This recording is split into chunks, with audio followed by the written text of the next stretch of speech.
Okay, for today, I will be presenting you my research that I'm currently doing in my advanced research course. Sharing the screen.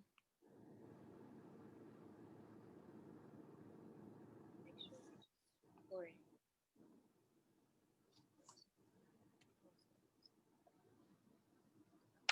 Ouch. Okay, yeah, I am recording. Okay, Right. okay. So,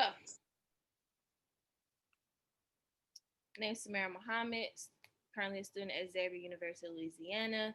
My topic is on Black men and women mistrust to seek help from university counseling centers.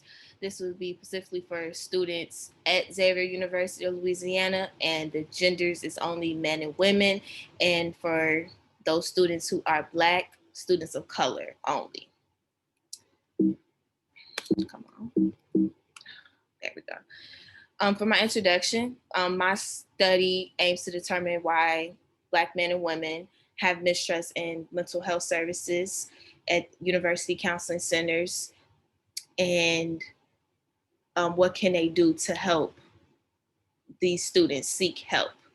The reason why I decided to even do research upon this is seeing that my fellow peers, just to talk about mental health, I don't think they see the importance. So I wanted to aim at why it is important to seek mental health from therapists, counselors, whomever that has the qualifications to give you that mental help. And I noticed with counseling centers, they can be an advocate for those students, specifically Black students at Xavier University. And among college students who are specifically Black and who attend HBCUs, they're less likely to seek mental health treatment at campuses because of mistrust of white therapists.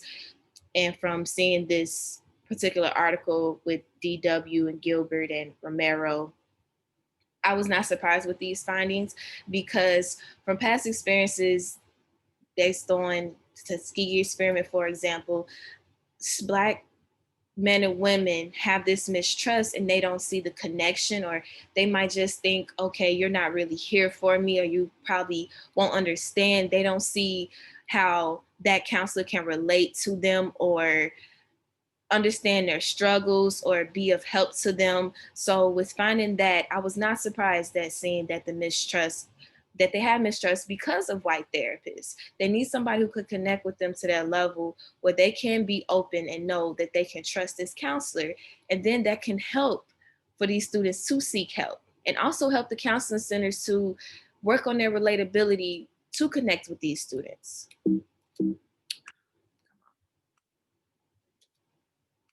Sorry, I'm trying to go to the next slide. Oh, wow. I don't know why I did that. I'm just had to do it this way. Okay. My research question is: does counseling centers perceive relatability impacts the relationship between counseling center profiles, one being a more basic or optimal counseling center where their needs are met? Do these students still pick it? With this being said, this question is asking, um, given a more profile that is more basic or optimal, and the optimal one is meeting their needs, do the students still pick it? Where they're given this optimal profile where it's meeting their needs, relatability is there, they sense it, they understand that this counselor is there for them. Would they still pick it? And if they pick it, would they still go to the counseling center? Okay, that's right. My first hypothesis is when presenting three university counseling centers, description, and outlining services to students at Xavier University of Louisiana, students of color will choose a more optimal description. I came up with this hypothesis because if you're given a more description where you know that your needs are met, there's no problems, and you understand with this counselor in particular, it's someone who you can be open to speak with about anything. No barriers will stop you from going into that office and talking to them. Like, this is your pick. This is what you would be comfortable doing. Those students will more likely go to that counseling center. My next hypothesis is counseling centers on campuses are more likely to fall short because they're out of touch with students' needs and preferences. This goes back to relatability. They fall short because they don't, they have to understand the mistrust and why Black students have mistrust with seeking help. And this is something that they should work on so they wouldn't fall short.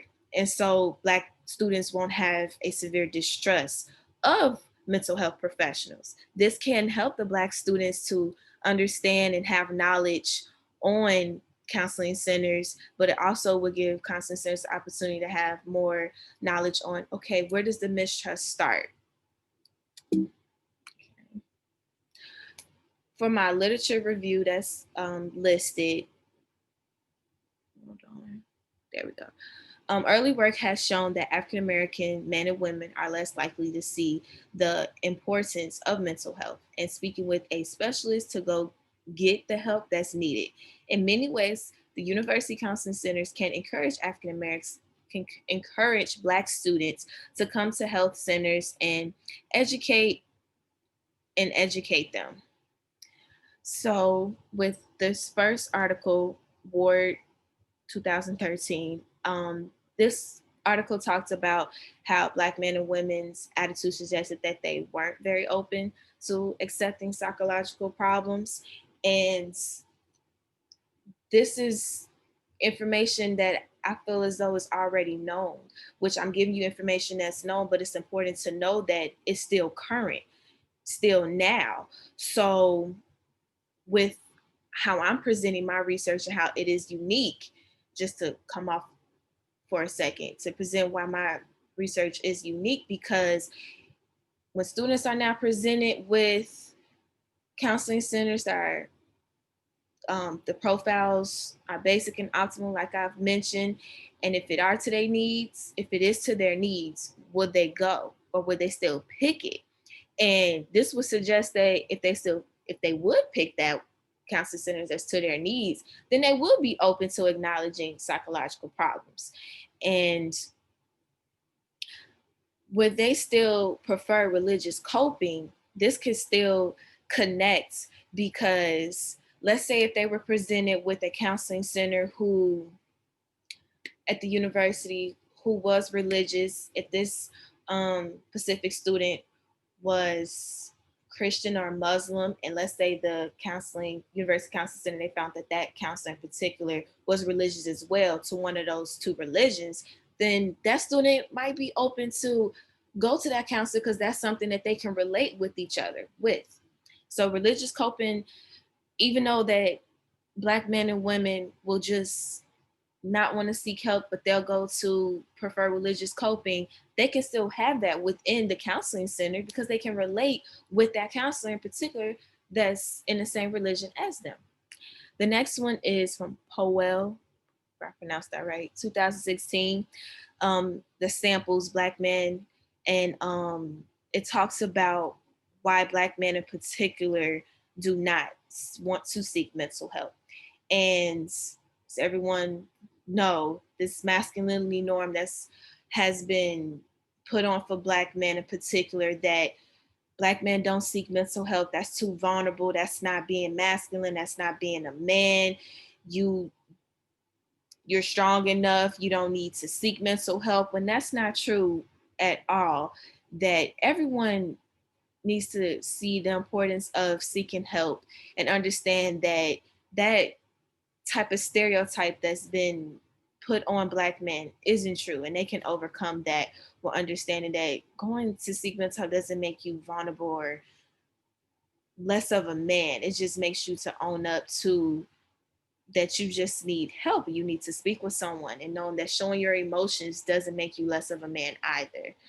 And then for the third article, Ward 2009 talked about women now, Black women, how their lack of awareness and denial of mental illness within the Black community, and that Blacks are supposed to be healthy.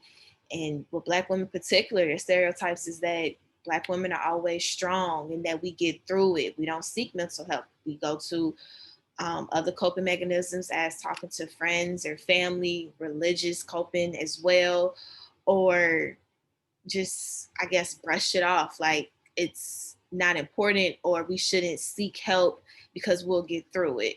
Where that's your denial right there, when you're denying that you actually do need help, or covering up the fact that, okay, mental health isn't, well, mental illness isn't within the Black community, which it is. It's in every community, race, gender, everything. It's everywhere.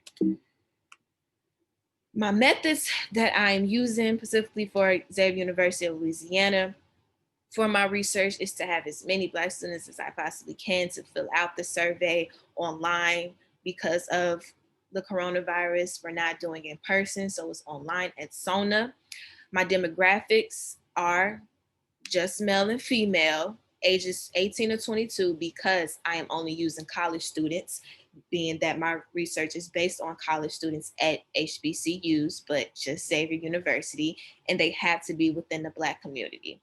And with conducting my research, the participants, like I talked about before, will have 2 or 3 counseling center descriptions where it outlines the services and give each profile and rundown on how each of the services will be at the counseling centers. And it will connect to also what is missing at this HBCU.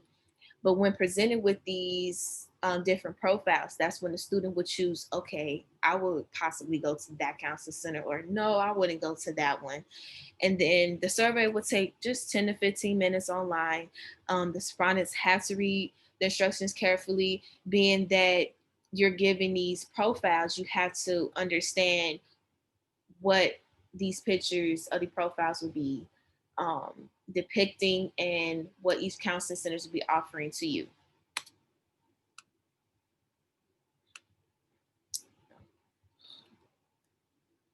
Okay, there we go. Also, in my research, I have found that a number of stressors can be found at different times during semester. And the start and the end of semester are the riskiest periods for negative stress related consequences for students, being that the start and end of semester, the start for students where you're just getting back to school, or even for freshmen specifically, you're new, you don't really this is all new to you. You don't really know how this is going to go for you. And then midterms comes and you're trying to prepare for midterms. That's the start of the semester. And then the end of semester, stressful as well, because you have finals and you getting prepared for that, and your study habits can change throughout the semester. So those 2 times are really stressful for students, and I feel as though those are the main times that students should be seeking help from the counseling centers. And a number of stresses can be found at different times during semester, including some academic related stressors, um, family related, financial work. So it doesn't have to just come from final exams, quizzes, tests. It can also come from, like I said, family related, financial work, because you don't know what a person can really be going through personally. But that's why the counseling centers can be an advocate for those Black men and women students to talk to, especially if you're far away from home, you have nobody in that state. As for me, I'm in Louisiana, don't have any family out here, but when the times had got rough and stressful for me with family and especially financially, seeking help for someone to help me with anxiety and depression, it was helpful for me. The scales of measurement that I did use for my research was, one, the survey of recent life experiences. And this I use because it is used to test psychological distress. And the survey of recent life experiences also influenced me to use to find out what specific if it's